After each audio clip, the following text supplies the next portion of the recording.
Dans les profondeurs de la forêt de l'Aménie, les habitants du village voisin préféraient ne pas s'aventurer à la nuit tombée.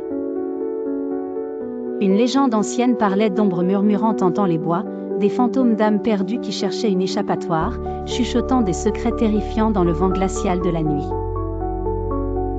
Alice, une jeune femme à l'esprit audacieux, était fascinée par ces histoires, aux grandes dames de ses voisins superstitieux. Elle était déterminée à percer le mystère de la forêt, convaincue que les murmures tenaient peut-être la clé d'un secret ancien, enseveli sous des générations de silence et de peur. Une nuit, guidée par la lumière pâle de la lune, Alice s'aventura seule dans la forêt.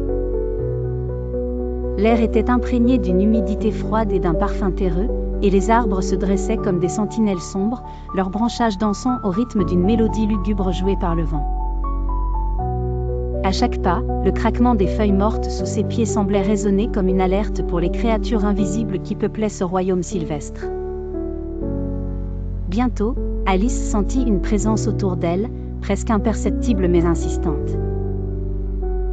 Des chuchotements légers, à peine plus qu'un souffle, effleurèrent ses oreilles. Des bribes de phrases en demi-teinte, évoquant des histoires de trahison et de perte, s'élevaient et mouraient dans l'air nocturne. Elle les suivit, captivée, ses instincts lui murmurant qu'une vérité cachée ne demandait qu'à être découverte. Elle atteignit une clairière éclairée uniquement par les étoiles. Au centre, un puits de pierre ancienne, recouvert de mousse et de lierre. Intriguée, elle s'en approcha, observant les motifs gravés sur ses parois, des runes et des symboles étranges qu'elle ne comprenait pas. En s'accroupissant près du puits, elle perçut les murmures avec plus de clarté. Mais il y avait une harmonie mêlée au chaos, une voix particulière se distinguant parmi le chœur spectral. « Libère-nous, s'il te plaît », souffla la voix, pressante et désespérée.